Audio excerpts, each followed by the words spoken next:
കേരളത്തിന്റെ ചുവപ്പും ജനാധിപത്യത്തിന്റെ കരുത്തും ഒരുപോലെ നിറഞ്ഞതാണ് കേരളത്തിന്റെ രാഷ്ട്രീയ മണ്ണ്.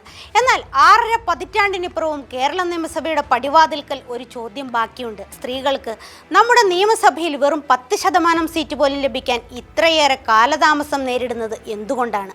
1957 6 വനിതകളുമായി തുടങ്ങിയ നമ്മുടെ നിയമസഭാ ചരിത്രം ഇന്ന് 2021 എത്തി നിൽക്കുമ്പോൾ ആ ചരിത്ര വഴികളിലെ പെൺകുരുത്തിനെക്കുറിച്ചും അവർ നേരിട്ട വെല്ലുവിളികളെക്കുറിച്ചുമുള്ള ഒരു അന്വേഷണം. കേരള നിയമസഭയിലെ പെൺപതിറ്റാണ്ട്.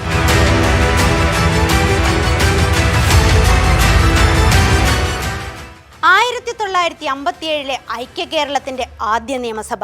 അന്ന് സഭയിലെത്തിയത് 6 വനിതകൾ മാത്രമായിരുന്നു. കമ്മ്യൂണിസ്റ്റ് പാർട്ടിയിൽ നിന്ന് KR ഗൗരിയമ്മ, KO ഐഷാബായ്, റോസമ്മ പൊന്നൂസ് എന്നിവരും, കോൺഗ്രസിൽ നിന്ന് കുസുമ ജോസഫ്, ലീലാ ദാമോദരൻ, OT ശാരദാകൃഷ്ണൻ എന്നിവരും.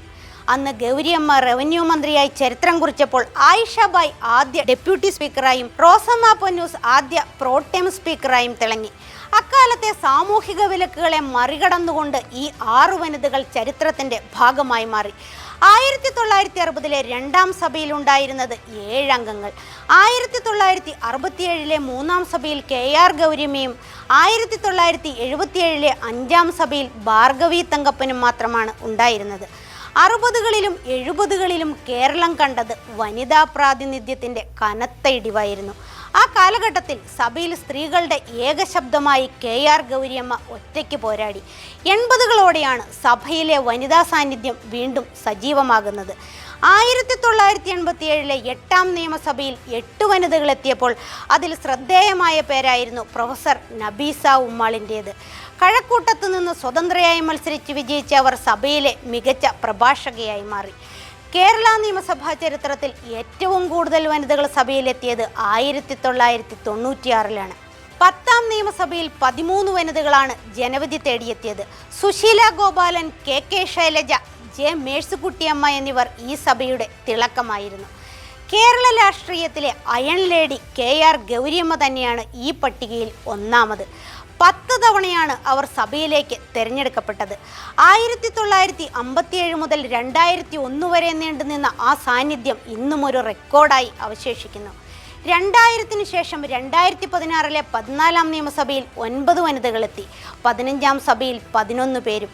ഇന്ത്യയുടെ രാഷ്ട്രീയ ചരിത്രത്തിൽ സ്ത്രീശക്തിയുടെ അടയാളപ്പെടുത്തലുകൾ കുറവാണെങ്കിലും മുഖ്യമന്ത്രി കസേരയിൽ ഇരുന്നവർ രാജ്യത്തിൻ്റെ ഗതി മാറ്റിയവരാണ്.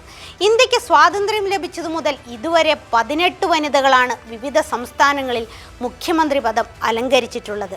1963 ഉത്തർപ്രദേശിൽ മുഖ്യമന്ത്രിയായി അധികാരമേറ്റ സുജേത കൃപാലിനിയാണ് ഇന്ത്യയിലെ ആദ്യത്തെ വനിതാ മുഖ്യമന്ത്രി. കോൺഗ്രസ് നേതാവായിരുന്ന അവർ 1967 വരെ ആ പദവിയിൽ തുടർന്നു. ഷീല ദീക്ഷിത്, മമതാ ബാനർജി, J ജയലളിത, മായാവതി, നന്ദിനി സപ്തതി, ശശികല കഗോത്കർ, അൻവാറ തൈമൂർ, VN ജാനകി രാമചന്ദ്രൻ, റാബ്രി ദേവി, സുഷമ സ്വരാജ്, ഉമാഭാരതി, വസുന്ധര രാജെ, ആനന്ദിബെൻ പട്ടേൽ, മെഹബൂബ മുഫ്തി, ആദിഷി, രേഖ ഗുപ്ത എന്നിവർ ഈ പട്ടികയിലുണ്ട്. സ്ത്രീ പുരുഷ അനുപാതത്തിലും വിദ്യാഭ്യാസത്തിലും മുന്നിൽ നിൽക്കുന്ന കേരളത്തിൽ ഇന്നുവരെ ഒരു വനിതാ മുഖ്യമന്ത്രി ഉണ്ടായിട്ടില്ല എന്നത് ശ്രദ്ധേയമാണ്. കേരളത്തിൻ്റെ ചരിത്രത്തിൽ KR ഗൗരിയമ്മ മുഖ്യമന്ത്രി പദത്തിലേക്ക് എത്തുമെന്ന് കരുതിയെങ്കിലും അത് സംഭവിച്ചില്ല. എങ്കിലും മുഖ്യമന്ത്രിയായ 18 വനിതകളിൽ ഒരേ ഒരു മലയാളി സാന്നിധ്യമുണ്ട്. അത് അസമിനെ നയിച്ച അൻവാറ തൈമൂറാണ്. കണക്കുകൾ സൂചിപ്പിക്കുന്നത് കേരളം ഇനിയും മാറാനുണ്ടെന്നാണ്. സ്ത്രീ മുന്നേറ്റങ്ങളെക്കുറിച്ച് ലോകത്തിന് ക്ലാസ് എടുക്കുന്ന കേരളം സ്വന്തം ഭരണസിംഹാസനത്തിൻ്റെ കാര്യത്തിൽ മാത്രം എന്തിനാണ് ഇത്രയേറെ മടിച്ചു നിൽക്കുന്നത്? ഒരു വനിതാ മുഖ്യമന്ത്രിയെ സ്വീകരിക്കാൻ കേരളം ഇന്ന് മാനസികമായി തയ്യാറാണ്. രാഷ്ട്രീയ പാർട്ടികൾ ആ ചുവടുവെപ്പിന് തയ്യാറാകുമോ എന്നത് മാത്രമാണ് ഇനി അറിയേണ്ടത്.